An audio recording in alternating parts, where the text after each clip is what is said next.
The words left her mouth like a bullet I never saw coming. And the second they hit, my heart stopped mid-beat. The way a car engine seizes when the oil's been drained dry. I was standing in our kitchen, the one we painted that soft sage green the summer we moved in. The one where she used to dance barefoot while I flipped pancakes on Sunday mornings. And now the air felt thick, like someone had cranked the humidity to 100 and left the windows sealed. Emily's eyes were wide, shining with this fragile, trembling joy, the kind that made her bite her lower lip the way she always did when she was nervous excited. And she reached for my hand across the granite island still flecked with flour from the cookies she'd baked for the neighbors. "The doctor just called," she whispered, voice cracking like thin ice. "I'm pregnant." And I swear the room tilted, the pendant lights above us swaying even though nothing moved, because in that exact moment every promise we'd ever made, every late-night whisper about growing old on the porch swing, every stupid inside joke about naming our future kids after Star Wars characters, it all curdled into something sour and unrecognizable. I felt the smirk crawl across my face before I could stop it, this ugly, involuntary twist of my lips that had nothing to do with humor and everything to do with the sudden, brutal clarity slicing through the fog of my love for her. "Interesting," I said, the word tasting like rust on my tongue. "Since I've been sterile since 2020. She blinked once, twice, the color draining from her cheeks so fast it was like someone had pulled a plug behind her eyes.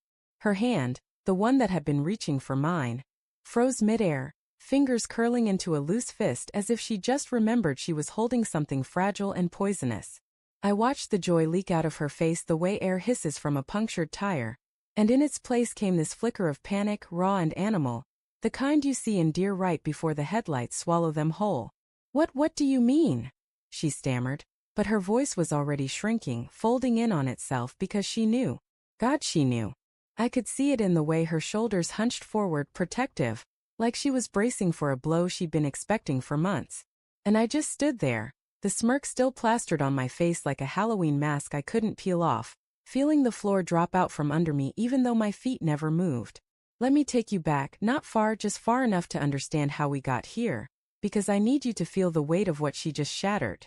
Emily and I met in 2015 at a mutual friend's backyard barbecue, the kind where the grill smoke hangs low and the music is too loud and everyone's pretending they're not checking their phones every 5 minutes. She was wearing this yellow sundress that caught the golden hour light just right, and when she laughed at something I said, something stupid about preferring dogs to people, she tilted her head back and the sound of it wrapped around my ribs like a promise. We were married 2 years later in a little vineyard upstate, her in lace, me in a suit that cost more than my first car. Both of us drunk on the idea that we were the lucky ones, the ones who'd beat the odds. And for a while we did. We built a life in this house with the creaky third stair, and the skylight in the bathroom that leaks when it rains sideways.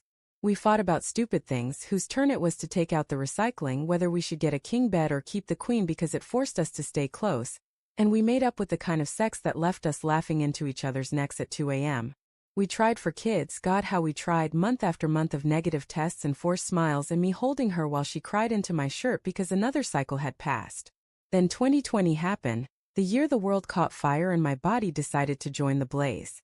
I'd always had low motility, borderline, but after a brutal case of mumps that hit me like a freight train, fever, swollen glands, the works, the urologist sat me down in his sterile office with the fake ferns and delivered the news. Count so low it might as well be 0, reversal unlikely, adoption or donor sperm are only realistic paths.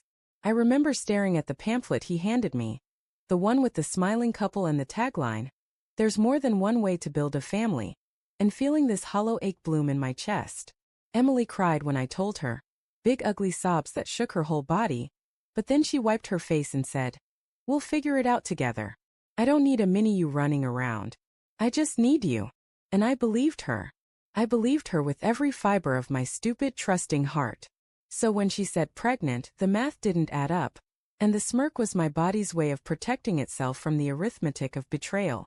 She started talking fast then, words tumbling over each other like she was trying to outrun the truth. "It must be a mistake, maybe the vasectomy failed, those things happen, right? 1% chance or something." But her eyes wouldn't meet mine, darting instead to the fridge where we still had that ultrasound picture from her sister's kid, the one we'd cooed over like idiots pretending it was practice for our own.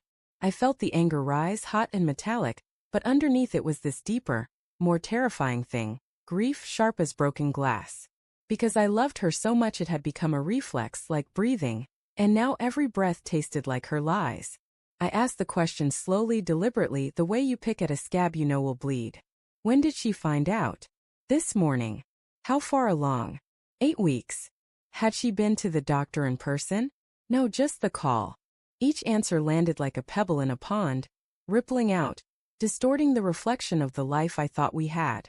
And then I asked the one that broke me open. Who is he, Em?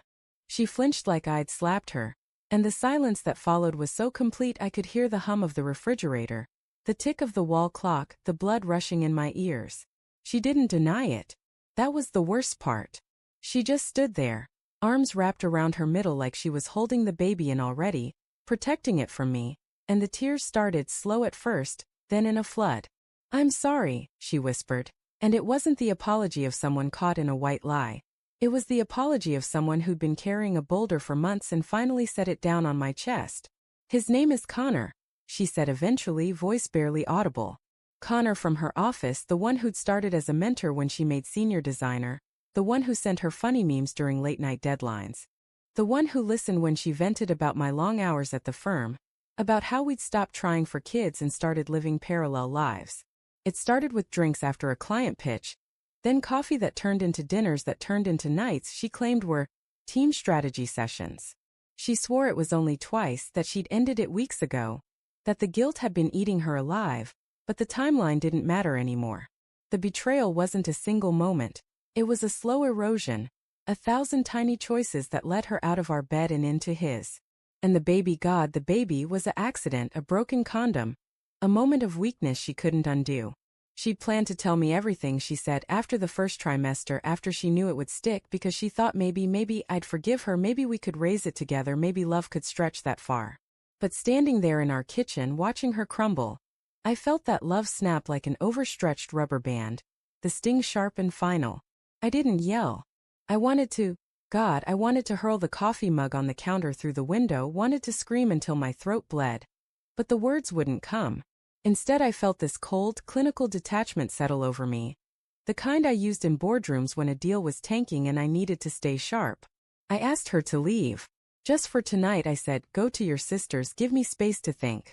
She nodded, numb, grabbing her purse with shaking hands, and as she walked past me I caught the faint scent of her shampoo. Vanilla and something citrus, and it hit me like a punch that I might never smell it on my pillow again. The door closed with a soft click, and then I was alone with the echo of her confession and the ghost of the family we'd never have. I sat on the kitchen floor, back against the cabinets, and let myself cry for the first time since my dad's funeral. Big ugly sobs that came from somewhere deeper than my gut, from the place where I'd stored every hope I'd ever had for us. I thought about the vasectomy consult, how I'd joked with the doctor about finally being able to stop buying condoms, how Emily had squeezed my hand and said, "This doesn't change anything between us." I thought about the nights I'd come home late, kissing her forehead while she pretended to sleep, too tired to talk. I thought about Connor, faceless but real, touching her in ways I hadn't in months, and the jealousy was a living thing, clawing at my insides. But mostly I thought about the baby, this tiny life that wasn't mine, growing inside the woman I'd sworn to protect, and the unbearable complexity of it all. How you could love someone and hate them in the same breath. How forgiveness felt both impossible and inevitable. Hours passed, or maybe minutes. Time had lost its edges. I poured myself a whiskey, then another, the burn doing nothing to dull the ache. I scrolled through old photos on my phone, our honeymoon in Costa Rica, her covered in mud after ziplining, both of us laughing so hard we couldn't breathe, the Christmas we attempted to cook a turkey and set off the smoke alarm, the selfie she took last month at the county fair, cotton candy stuck in her hair, her eyes bright with a happiness I now knew was tainted. Every memory felt poison, but I couldn't stop looking, like picking at a wound to see how deep it went. Eventually I texted her. "We need to talk tomorrow. Neutral ground. Lawyer maybe." She replied instantly. "I love you. I'm sorry." I stared at those words until they blurred, then turned off my phone. Love. What a cruel elastic word. Stretched to the point of snapping by two people who'd once fit together like puzzle pieces.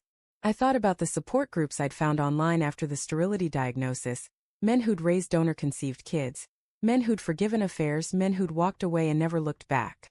I didn't know which one I'd be. Maybe none. Maybe I'd carve out a new category. One where the pain never quite fades, but you learn to carry it like a stone in your pocket.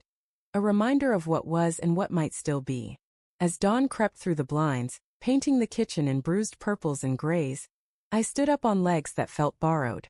The house was too quiet, the absence of her humming, her bare feet on the hardwood, her sleepy good morning from the bedroom, it was deafening. I walked to the nursery we'd never finished, the one with the half-painted walls and the crib still in its box in the garage, and I stood in the doorway imagining a different life, one where the test had been positive because of some medical miracle, where we'd cried happy tears instead of these. But that life was a ghost, and ghosts don't keep you warm. I don't know what happens next. Divorce papers, maybe. Co-parenting a child that shares my address but not my blood. Or maybe, against every instinct screaming in my chest, some version of reconciliation. A scarred, limping thing that barely resembles the marriage we had. But as I stood there in the half-light, watching dust motes dance in the air that would never smell like baby powder, one truth settled into my bones with the weight of a gravestone. Love isn't a promise you keep. It's a risk you take every single day, and sometimes the house always wins.